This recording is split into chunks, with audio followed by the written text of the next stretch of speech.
It seemed like a normal day, May the 2nd, 2012. But in Henryville, Indiana, it was going to be a day that would, after that time, would never be the same for that small community. That day, an EF4 tornado literally tore through the town and wiped part of it off the face of the earth. Wind speeds were registered between 170 and 175 miles an hour. A great number of people lost their lives in this massive storm. But not everybody did. Some people fought back. Some people fought back against all odds. One such lady's name was Rebecca Deckard. Rebecca was home that day with her 2 children. Her husband was gone that day when the storm hit, and there was not a lot of time to act. I mean, how do you prepare for an EF4 tornado? She didn't have a lot of time. She grabbed a blanket, she threw her kids in the tub, and she jumped on top of them. That's all she had time to do. As you can imagine, the house crumbled around her. And she literally put herself as a human shield between her and those children, and the children made it out without a scratch.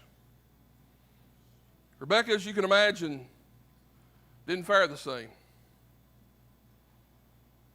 Here's a picture of them sitting in the hospital as she was recovering, but I haven't told you the hard part yet. The hard part is while she was covering those children, protecting them, one of the beams from inside the house fell down and fell across her legs. And in that moment, she knew something had happened, that her legs were severely messed up, if not gone. And in interviews, she said she could remember thinking, I have to stay conscious, I have to protect my children. You think about that. How do you prepare for something like that? You can't. You can't. She had no time to prepare. She just had to act. She had to do whatever it is she could do to try to save her children. And you know what? She did it. She did it. Being mom, I don't know a whole lot about being mom, all right? If you want my honest opinion, this is my hardest sermon of the year, every year, is Mother's Day. I mean, what am I supposed to? But I know that it can be hard, and I know that a lot of times you don't have preparation.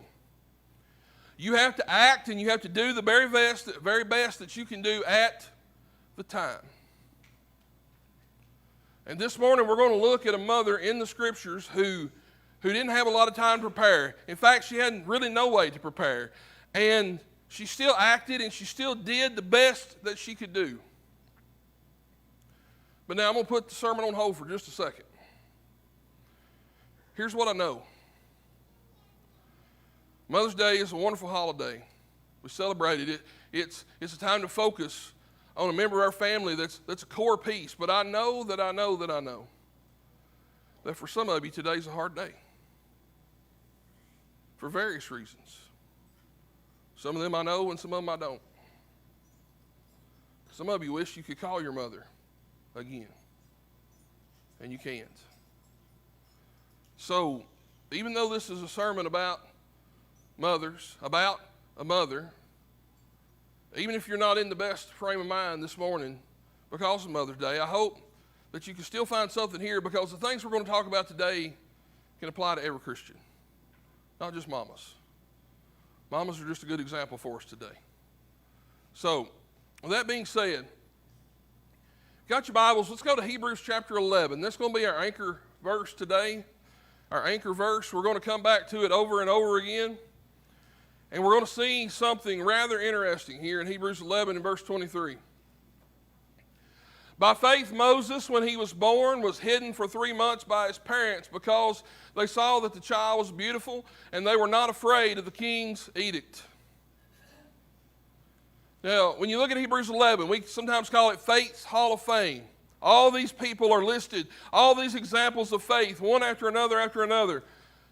And you know what? Sometimes I never really thought about it until studying for this lesson, but you read by faith Moses and you think, okay, we're talking about Moses' faith. But verse 23 is, Moses was a baby. What kind of faith did Moses have? This verse isn't about Moses.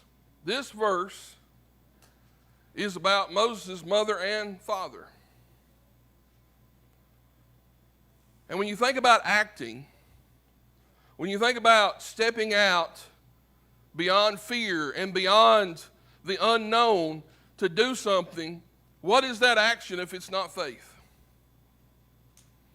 Today, this lesson is about a mother's faith. But like I say, these are things that could apply to all Christians. But by faith, Moses, when he was born, was hidden 3 months by his parents because they saw that the child was beautiful and they were not afraid of the king's edict. So, understanding that action is faith, right? I act because I believe something. That mother jumped on top of her children because she loved them, because she believed that they were worth protecting. Understanding that, we're going to look here and notice, first of all, like we said, that faith is action, right? They hid that child for 3 months. How do you hide a baby? I mean, that had to be difficult. I know the struggle of bringing a child into the worship, and, you know, if they're going to get fussy, that's when they're going to get fussy, right? And you feel like you got to take them out, and I promise you that they're louder to you than they are anybody else, right? I always used to think mine were being crazy loud, and they're not. They're not. It's okay when they're, you know. But they had to hide that child because, as we're going to read in a moment, there had become a royal decree that the Hebrews at this time, they were slaves in Egypt, and they were trying to stop their proliferation. They were trying to stop the population growth. And the more they tried to stop it, the more God said, hang on, just wait. The more they grew. It was illegal at this point in time to have a brand new baby boy. So what did they do? They hid him. Let's go look at Exodus chapter 2. We're going to see this story. Beginning in verse 1. Now, a man from the house of Levi went and took his wife, a Levite woman. The woman conceived and bore a son. And when she saw that he was a fine child, she hid him 3 months. When she could hide him no longer, she took for him a basket and made of bulrushes and dabbed it with bitumen and pitch, and she put the child in it and placed it among the reeds by the riverbank. And his sister stood at a distance to know what would be done to him. Now the daughter of Pharaoh came down to bathe at the river while her young women walked beside the river, and she saw the basket among the reeds and sent her servant woman, and she took it, and when she opened it, she saw the child, and behold, the baby was crying. Yeah, I bet he was. She took pity on him and said, this is one of the Hebrews' children. Then his sister said to Pharaoh's daughter, shall I go and call you a nurse from the Hebrew women to nurse the child for you? And the Pharaoh's daughter said to her, go. So the child went and called the child's mother, and Pharaoh's daughter said to her, take this child away and nurse him for me, and I will give you your wages. So the woman took the child and nursed him, and when the child grew older, she brought him to Pharaoh's daughter, and he became her son, and she named him Moses because she said, I drew him out of the water. You understand that a mother's faith does what it can do. It does everything that it can do. They were able to hide him for 3 months, and I don't know all the specifics around why she couldn't hide him any longer. We don't know the specifics. But she did everything she could do until she couldn't. And then what did she do? She put it in God's hands. Like I say, I don't know a lot about being a mama, but I know I've seen enough mothers in my day to know that they do what they can do, and there's a whole lot they can't control. And for those things that they can't control, they have to put them in God's hands. That's all they can do. And when they do that, quite oftentimes, God will work something out. He'll do something that we couldn't plan for. I mean, what's going to happen to this baby? Is the river going to come up and get washed away? Is something going to come along and eat him? Oh, well, how about the very Pharaoh's daughter himself come by, pick it up, and then going to hire the mother to be the child's mother? You know, you went from doing it for free to now you're getting paid to do it. You see, God is in the win-win-win business. He's never doing just one thing at a time. I mean, you can't plan for that. She did everything she could do. She turned it over to God, and then she did what only she could do. You notice Pharaoh's daughter didn't call for his dad. Now, I understand. Like I say, dads are important. I'm not saying they're not, but dad ain't your day, okay? But there was part of this that only she could do. And when she turned it over to God, and there was nothing else she could do, and God took the step that she couldn't take, she stepped right back in and kept on doing what she could do. A mother's faith acts. It has to. How much has our mothers done for us? How many times have they washed clothes or bandaged our bruises or, wiped the tears out of our eyes? They do what they can. And I understand, mothers are human. Sometimes they're not perfect. But on average, you look, and mothers, they do the best they can by their children. That's innate inside of them. God put that inside of them to do that. A mother's faith acts. But now, we're going to go back to Hebrews 11:23. And isn't that the oochiest little Moses you've ever seen in your life? Like, I don't know what he really looked like, but that's pretty good. By faith, Moses, when he was born, was hidden 3 months by his parents. But notice why he was hidden. Because they saw the child was beautiful. Now I ask you this morning, what did they see? What did she see? Now he might have been a cute baby. But I think I know enough about mothers to know that she saw more than just physical beauty. You see, I think mothers see potential. I think mothers look at that little child and they think about who are they going to be? What are they going to grow up and do? And from the outset, what are they doing? They're trying to raise them up to be basically good human beings, right? What does a mother want more than for their child to grow up and to be good, honest, productive members of society? Hopefully Christians, like they're Christians. They see potential. Look at Acts 7 in verse 20 and 21. This is Stephen's sermon, the sermon that's going to get him killed. But notice the little blip that he puts in here about Moses and his parents. Verse 20 and 21. At this time Moses was born, and he was beautiful in God's sight. And he was brought up for 3 months in his father's house. And when he was exposed, Pharaoh's daughter adopted him and brought him up as her own son. He was beautiful in God's sight. You understand that his mother and his father looked at this child and they saw the beauty that God had created. How can mothers do that?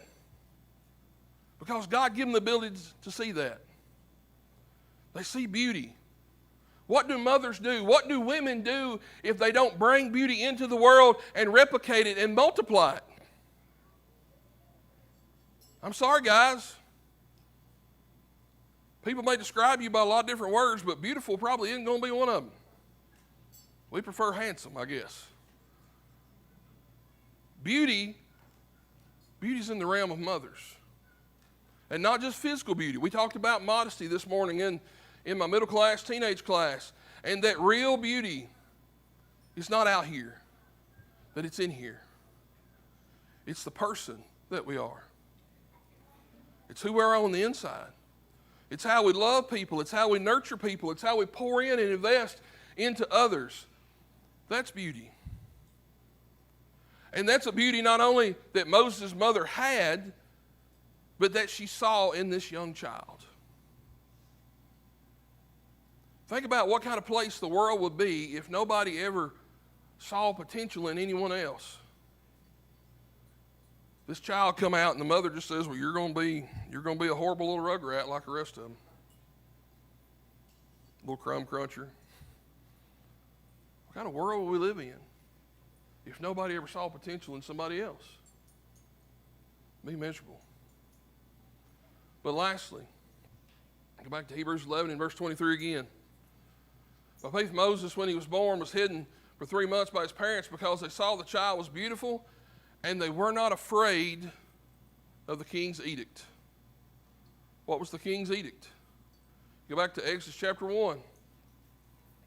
Then the king of Egypt said to the Hebrew midwives, one of whom was named Sapphira and the other Puah, when you serve as midwife to the Hebrew women and see them on the birth stool, if it is a son, you shall kill him. But if it's a daughter, she shall live. But the midwives feared God and did not do as the king of Egypt commanded them, but let the male children live. So the king of Egypt called the midwives and said to them, why have you done this? And let the male children live. This is hilarious. The midwives said to Pharaoh, because the Hebrew women are not like the Egyptian women, for they are vigorous and give birth before the midwife comes to them. Oh, man. So God dealt with the midwives, and the people multiplied and grew strong.